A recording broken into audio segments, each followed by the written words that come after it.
The buyers who have the most trouble in Puerto Rico are usually the most experienced ones. Not because they're careless, because they know how the process is supposed to work and they assume it works here the same exact way. Mikey and I are not exempt from this. She has a realtor's license in 3 states and has tons of experience in multifamily development finance. I've been in real estate for over a decade. My master's in real estate finance, 10 plus years of transactions. We still had to unlearn a lot of things when we got to this market. And we've watched buyers who are smart, who've done deals before, get caught up by the same gaps we almost got caught by. So we created this list, this video just for you. 5 things that work differently when you're buying in Puerto Rico and what you need to own yourself because the system here won't do it for you. Here's what people expect if they're used to buying in other places as opposed to Puerto Rico. Your outside buying experience trains you to expect the following. Your buyer's agent searches for the properties that match your criteria, proactively, not just when you ask. They have access to everything on the MLS. They coordinate with the seller's agent. They walk you through every step of the offer and the contract. They catch the details, the HOA restriction, the deed covenants, anything that could affect how you use the property.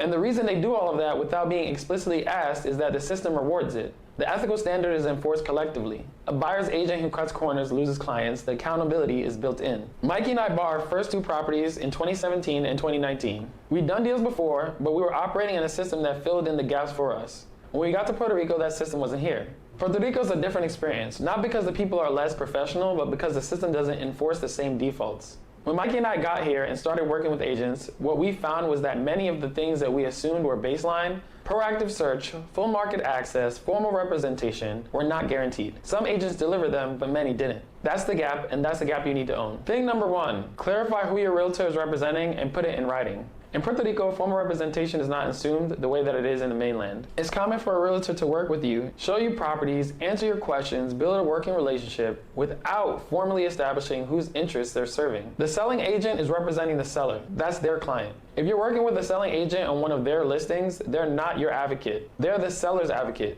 That's not wrong, that's their job. The problem is assuming they're working for both of you at the same time. If you want someone formally contracted to represent your interests, ask for it explicitly. Get a buyer's agent contract. Make sure it specifies the scope of work, how the agent is compensated, and what they're obligated to do on your behalf. Typical commission in Puerto Rico is around 3%. Understand upfront whether that comes out of the sales price, meaning the seller effectively pays it, or whether it's a direct cost to you. That answer affects your negotiating position and the seller's willingness to work with your agent. Thing number 2, the MLS is not the full market in Puerto Rico. Go find the rest. I know, look at this guy. Where does he get off saying that the MLS is not the full market in Puerto Rico? Well, guess what? There's cultural differences here that make it so everyone uses this website called Clasificados Online. A significant portion of the properties in Puerto Rico are never listed on the MLS. They're on Clasificados Online, essentially the Craigslist of Puerto Rico, or on direct marketing pages controlled by individual agents. There's also a strong for sale by owner culture here. Many sellers list directly because they don't want to pay commission, and they won't engage with a buyer who has an agent because they're worried about the fee.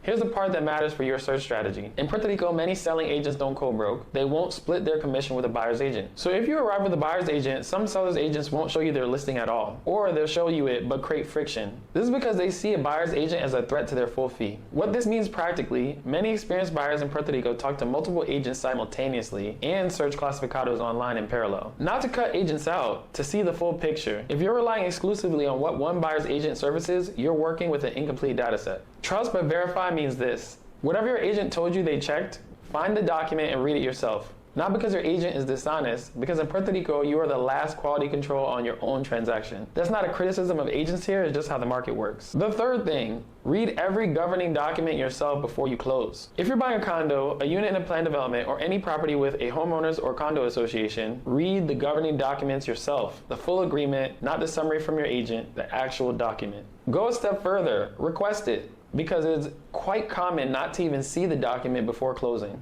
I'll tell you exactly why. We had a client, people we knew well. The night before their closing, we had dinner with them. A celebration. They had found a property that they were excited about. The deal was done. They were hours from signing. I asked them, have you checked the condo association agreement for short-term rental restrictions? They were not worried at all. Their buyer's agent had told them that they'd be able to rent it on Airbnb. They had specifically told their agent the plan. Rent it half the year, use it personally the other half. And the agent effusively claimed that they confirmed it was fine. They closed. A couple weeks later, they got a letter from the condo association. Short-term rentals were prohibited. It was in the agreement. And guess what? It had been in the condo association agreement the whole time. They went back and they looked, and the clause was right there. no one actually read the document. They didn't lose money on the deal, and they ultimately sold at a net gain, but they never got to use the property the way they intended, not once. What followed was a change of course, a complete change in strategy. Then they had to renovate the property and then rent it long-term for an entire year before putting it up for resale. That's not what they came to Puerto Rico to build. They left and they didn't come back to investing here. That outcome was completely preventable. The document existed. The clause was right there. The only thing missing was someone to actually read it. The extreme ownership version of that moment. Your agent confirmed it's fine. Now you go find the clause in the agreement that confirms it's fine. If you can't locate it, you should have an attorney that you can ask to find it. You don't close until you have it in your hand.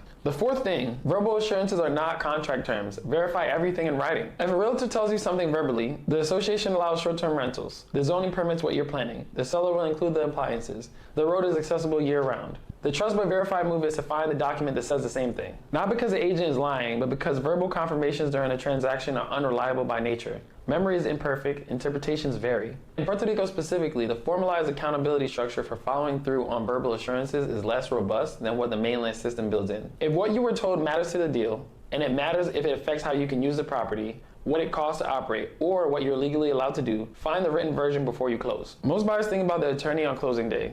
In Puerto Rico, the attorney who actually protects you is working weeks before that. Pulling your title, drafting your options contract, reviewing the covenants that determine what you can do with the property. The closing attorney executes the transaction, but the advisory attorney makes sure that you should close it all. The fifth thing, hire an advisory attorney before you close, not just a closing attorney. Here's a distinction most mainland buyers don't know to make. In Puerto Rico, an attorney is legally required to conduct closing. There's a specific stamping and recordation process that only a licensed attorney can execute. That closing attorney could be your attorney, it could be the seller's attorney, or it could be an independent title agent that both sides agree on. The closing attorney handles the mechanics of the transaction. But the lawyer we're talking about here is different. This is an advisory lawyer, someone who you retain before you ever get to closing day, specifically to represent your interests as a buyer. Here's what that lawyer does for you. They draft or review the options contract, the pre-binding closing agreement specific to Puerto Rico. It specifies the transaction terms, the conditions that must be met before closing, and how the earnest money deposit is structured. Getting this right before you sign protects you if something surfaces between contract and close. They pull title. In Puerto Rico, this is not a formality.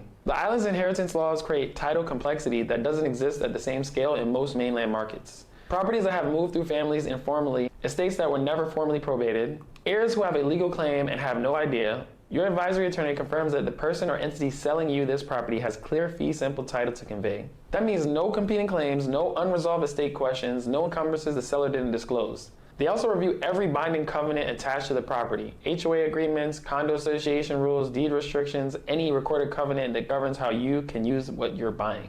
This is a layer above and beyond what you're doing yourself in thing number 3. You read the documents, your attorney reads them too, explains anything that requires legal interpretation, and flags anything that conflicts with your intended use. That's the structure. Advisory attorney first, options contract, title pull, fee simple confirmation, covenant review, then closing, which that same attorney can handle or which can be executed by a separately selected closing attorney or title agent. Think of it this way, your realtor is a resource. Your own due diligence is your first line of protection. Your advisory attorney is the backstop behind both, an independent professional whose job is to make sure you're protected on everything they've reviewed and to catch what you and what your realtor might have missed. Mikey and I have used this process on every transaction we've done in Puerto Rico. It's the exact reason our deals haven't produced the same kind of surprises that we've described in this video. It's that the advisory lawyer structures the due diligence to prevent those surprises before they become your problem. That's the difference between reactive protection and preventative structure. As the old adage goes, an ounce of prevention is better than a pound of cure. And even after all of that, even after your own review, your realtor, and your advisory lawyer, you still want title insurance. Here's what title insurance is and why it matters. Title insurance is a policy that protects you financially against defects in the title that existed before you purchased the property, but weren't discovered during the title search, even though it was a thorough one. Unlike homeowners insurance, which covers things that happen in the future, title insurance covers things that happen in the past that nobody found out about yet. Think about what that means in practice. Your advisory attorney pulls the title, the search comes back clean, you close. 6 months later, someone services a claim. Maybe it's an heir to the estate that the records didn't show, or a lien that wasn't properly recorded, or a forgery somewhere in the ownership chain that went back 20 years. Things that you couldn't know about. Without title insurance, that is now your legal and financial problem to resolve. With title insurance, your insurer covers the defense and any covered loss up to the value of your policy. In Puerto Rico specifically, where inheritance laws create complex ownership histories that aren't always fully documented in public records, title insurance is not a precaution for the cautious. It's the last layer of a system that has already done everything right, protecting you from the thing that the system couldn't see. Often it's required by lenders. But in the case that you're not using a lender, you should definitely get title insurance.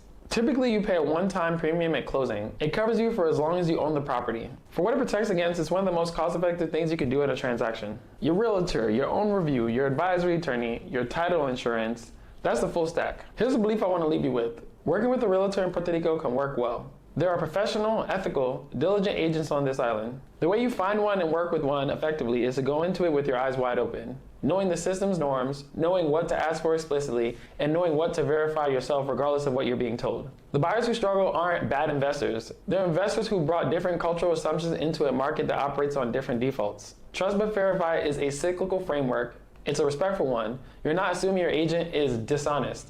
You're acknowledging that in Puerto Rico, the system doesn't automatically enforce the same protections, and that your transaction is your responsibility first.